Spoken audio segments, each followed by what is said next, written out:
বৃশ্চিক ৰাশি হোলী 2026 ভাগ্য বিস্ফোৰণ প্ৰেম ধন কেৰিয়াৰ সম্পূৰ্ণ বিশ্লেষণ।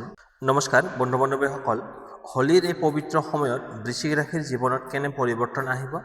বৃশ্চিক ৰাশিৰ অধিপতি গ্ৰহ হৈছে মাৰ্চ মানে মংগল, শক্তি সাহস আৰু গোপন শক্তিৰ প্ৰতীক। এই সময়ছোৱাত ছান মাৰ্কিউৰি এণ্ড ভেনাছ বিশেষভাৱে প্ৰভাৱ থাকিব।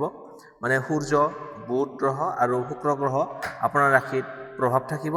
এই হোলী আপোনাৰ বাবে হ'ব পাৰে নতুন আৰম্ভণি, ধন লাভ, প্ৰেমত আকস্মিকভাৱে সুখবৰ আহিব, কিন্তু লগে লগে সাৱধান বাণীও আছে। আহক তেন্তে আৰম্ভ কৰোঁ। প্ৰথমতে আহিছোঁ বৃশ্চিক ৰাশিৰ হোলীৰ এই প্ৰেম ৰাশিফল। বৃশ্চিক ৰাশিৰ অধিপতি গ্ৰহ মংগল, আৱেগ গভীৰতা আৰু অধিকাৰবোধৰ প্ৰতীক। এই সপ্তাহত শুক্ৰৰ কোমল প্ৰভাৱৰ বাবে হোলীৰ সময়ছোৱাত প্ৰেম জীৱনত ৰঙীন পৰিৱৰ্তন দেখা যাব। যিসকলৰ প্ৰেম আছে, এই হোলীৰ এই দিনত 5 মাৰ্চত আপোনাৰ সম্পৰ্কত উষ্ণতা আৰু ৰোমাঞ্চ বৃদ্ধি পাব। 5 তাৰিখে পুৰণি ভুল বুজাবুজি মীমাংসা হ'ব পাৰে। 7 মাৰ্চত অলপ ইগ' সংঘাত হ'ব পাৰে, আপুনি ৰাগ খং নিয়ন্ত্ৰণ কৰিব লাগিব।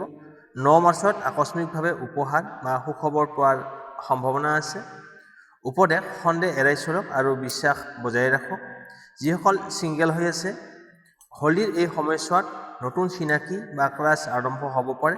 ছ'চিয়েল মিডিয়া বা বন্ধুৰ মাধ্যমেৰে পৰিচয় হোৱাৰ যোগ আছে। 8 আৰু 9 মাৰ্চ বিশেষ শুভ হ'ব, প্ৰপ'জ কৰাৰ সাহস বৃদ্ধি কৰিব। বিবাহিত জীৱনত স্বামী স্ত্ৰীৰ মাজত আৱেগিক ঘনিষ্ঠতা বৃদ্ধি পাব। পৰিয়ালৰ লগত ৰঙৰ উৎসৱ সম্পৰ্কত মজবুত কৰিব। 6 পৰা 7 মাৰ্চত কথাত সাৱধান থাকিব লাগিব। এই সপ্তাহত প্ৰেমমূলক বাৰ্তা: হোলীৰ এই আপোনাৰ প্ৰেম জীৱনত নতুন ৰং দিব।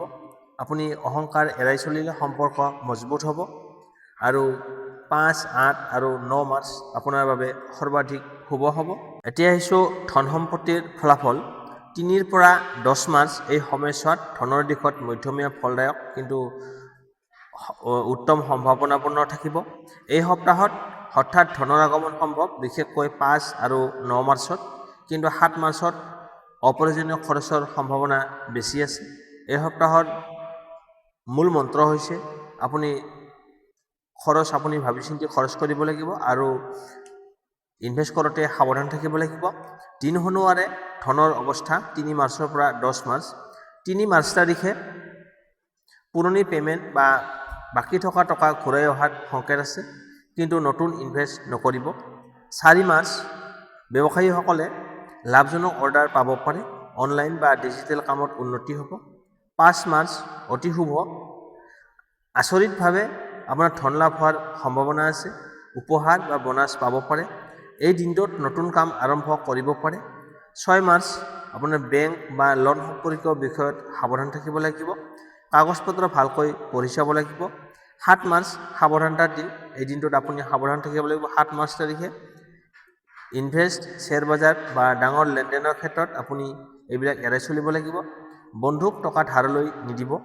8 মাৰ্চ সামাজিক যোগাযোগ আৰু নতুন ইনকামৰ পথ মুকলি হ'ব পাৰে। 9 মাৰ্চ আপোনাৰ লাভৰ দিন। ডাঙৰ অৰ্ডাৰ বা চুক্তিত সফল হ'ব পাৰে। বিক্ৰী বাৰ্তা বৃদ্ধি পাব। 10 মাৰ্চ নতুন ব্যৱসায়িক আইডিয়া মনলৈ আহিব পাৰে। সৰু ইনভেষ্ট কৰিব পাৰে। ব্যৱসায় আৰু চাকৰিৰ ক্ষেত্ৰত ব্যৱসায়ীসকলৰ বাবে এই সপ্তাহটোত লাভৰ পৰিমাণ বৃদ্ধি পাব, বিশেষকৈ হোলীৰ সময়ত। গ্ৰাহকৰ সৈতে মধুৰ ব্যৱহাৰ কৰিলে লাভ বেছি হ'ব। চাকৰি কৰা লোকসকলে বেতন বৃদ্ধি বা ইনচেণ্টিভৰ আলোচনাত থাকিব পাৰে। অফিচত আপোনাৰ প্ৰভাৱ বৃদ্ধি পাব। সম্পত্তি আৰু ঘৰ মাটি বা মাটি কিনাৰ ক্ষেত্ৰত আপুনি চিন্তা কৰিলে 9 বা 10 মাৰ্চ দিনটো ভাল। 7 মাৰ্চত চুক্তিত চাইন নকৰিব। পুৰণি সম্পত্তিৰ পৰা লাভ বা ভাড়া হিচাপে আপোনাৰ ইনকাম আহিব পাৰে। ইনভেষ্টৰ ক্ষেত্ৰত পৰামৰ্শ: আপুনি সোণ বা স্থায়ী সম্পত্তি লাভজনক হ'ব আপোনাৰ বাবে। স্বল্পম্যাদী ইনভেষ্ট আপোনাৰ বাবে লাভদায়ক হ'ব। Short type. হাই ৰিস্ক এৰাই চলিব। গুপ্ত আয় বা ছাইড ইনকাম: বৃশ্চিক ৰাশিৰ গুপ্ত শক্তিৰ প্ৰতীক হৈছে এই সপ্তাহটোত আপোনাৰ অনলাইন কাম বা ইউটিউবৰ পৰা অতিৰিক্ত ইনকাম হোৱাৰ সম্ভাৱনা আছে। বিশেষকৈ 9 আৰু 8 মাৰ্চত আপোনাৰ ভাল ফলাফল পাবলৈ সক্ষম হ'ব। সতৰ্কবাণী: অহংকাৰৰ বাবে ভুল সিদ্ধান্ত নল'ব। বন্ধুৰ কথাত ডাঙৰ টকা ইনভেষ্ট নকৰিব। আৱেগিক হৈ খৰচ নকৰিব। ধন বৃদ্ধিৰ বিশেষ উপায়: মঙলবাৰে ৰঙা ফুল দান কৰক। সন্ধিয়া চাকি জ্বলাই প্ৰাৰ্থনা কৰক। দান কৰক ৰঙা বস্ত্ৰ বা গুড়। এই উপায়ে মংগল গ্ৰহৰ শক্তি বৃদ্ধি কৰি আপোনাৰ ধনৰ স্থিৰতা বঢ়াই দিব। এই সপ্তাহৰ ধনমন্ত্ৰ: 5 আৰু 9 মাৰ্চ আপোনাৰ লাভৰ বাবে সৰ্বশ্ৰেষ্ঠ দিন। 7 মাৰ্চ সাৱধানতাৰ দিন। নতুন ইনকামৰ পথ মুকলি হ'ব পাৰে। ইনভেষ্টত বুদ্ধিমত্তাৰ প্ৰয়োজন। হোলীৰ এই ৰঙৰ দৰে আপোনাৰ ধনভাগ্য এই সপ্তাহত উজ্জ্বল হ'ব পাৰে, কিন্তু বুদ্ধিমত্তাই আপোনাক সফলতাত চূড়ান্ত শিখৰত লৈ যাব। এতিয়া আহিছোঁ আপোনাৰ কেৰিয়াৰ ৰাশিফল। 3 পৰা 10 মাৰ্চ এই সময়ছোৱাত একশ্যন এণ্ড ৰিজাল্ট ধৰণৰ হ'ব। আপুনি যি একশ্যন কৰিব সেই ধৰণৰ ৰিজাল্ট লাভ কৰিব। এই সপ্তাহত আপুনি যি কাম আৰম্ভ কৰিব তাৰ ফল শীঘ্ৰে দেখা পাব। হোলীৰ এই সময়ত সামাজিক যোগাযোগ নতুন সুযোগ মুকলি কৰিব পাৰে। মূল মন্ত্ৰ: হাৰ্ডৱৰ্ক কৰিব লাগিব, স্মাৰ্ট মুভ আৰু প্ৰমোশ্যন চেঞ্জ কৰিব লাগিব। দিন অনুসাৰে কেৰিয়াৰ বিশ্লেষণ: 3 মাৰ্চ অফিচত কামৰ প্ৰেছাৰ বেছি থাকিব। বছ বা উচ্চপদস্থৰ লগত ভুল বুজাবুজি হ'ব পাৰে, শান্ত থাকিব। 4 মাৰ্চ নতুন প্ৰজেক্ট আৰম্ভ হ'ব পাৰে, টিমৱৰ্কত সফলতা লাভ কৰিব। 5 মাৰ্চ শুভ দিন। হোলীৰ আনন্দৰ মাজতে ডাঙৰ সুখবৰ আহিব পাৰে। প্ৰমোশ্যন, আলোচনা বা নতুন অফাৰ আহিব পাৰে। 6 মাৰ্চ কামত অলপমান ভাগৰুৱা অনুভৱ দেখা যাব। ডেডলাইন পূৰণত আপোনাৰ মনোযোগ দিব লাগিব। 7 মাৰ্চ সাৱধানতাৰ দিন। সহকৰ্মীৰ সৈতে ভুল বুজাবুজি হ'ব পাৰে। গুপ্ত প্ৰতিযোগী সক্ৰিয় হ'ব পাৰে। 8 মাৰ্চ নেটৱৰ্কিং দিন। আপোনাৰ ছ'চিয়েল মিডিয়া বা বিজনেছ মিটিঙত লাভজনক হ'ব। 9 মাৰ্চ উন্নতিৰ দিন। আপোনাৰ প্ৰভাৱ বৃদ্ধি পাব। নতুন দায়িত্ব বা পদ লাভ কৰিব পাৰে। আৰু 10 মাৰ্চ তাৰিখে নতুন কাম আৰম্ভ কৰাৰ বাবে শুভ সময়। ইণ্টাৰভিউ দিলে সফলতাৰ সম্ভাৱনা বেছি থাকিব। চাকৰি কৰা লোকসকলৰ বাবে আপোনাৰ বছৰ দৃষ্টিত ভাল ভাৱমূৰ্তি গঢ়ি উঠিব। 5 আৰু 9 মাৰ্চ তাৰিখটো বিশেষ শুভ হ'ব। ট্ৰেন্সফাৰ বা প্ৰমোশ্যনত আলোচনা সম্ভৱ।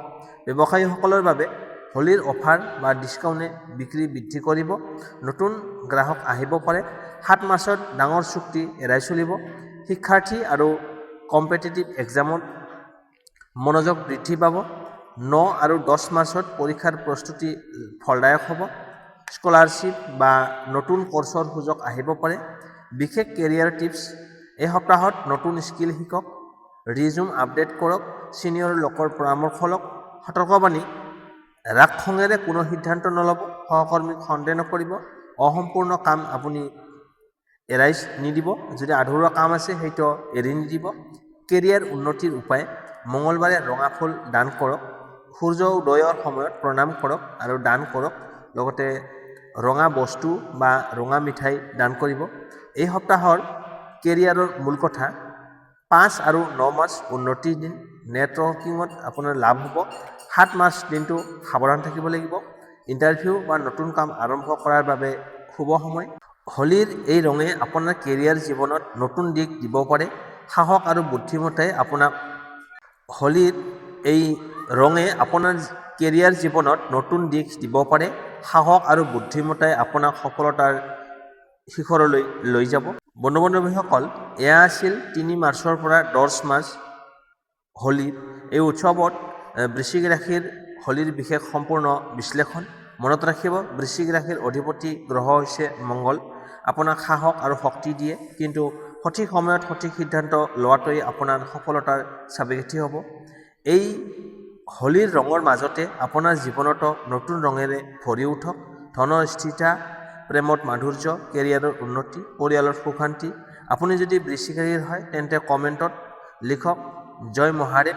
ভিডিঅ'টো ভাল পালে লাইক কৰক, শ্বেয়াৰ কৰক আৰু যদি আপোনাৰ বন্ধু-বান্ধৱীসকলক শ্বেয়াৰ কৰি দিব। চেনেলটো ছাবস্ক্ৰাইব কৰক, কাৰণ আগন্তুক সপ্তাহটোৰ এই আপোনাৰ বাবেই আমি সম্পূৰ্ণ ৰাশিফল লৈ আহিম।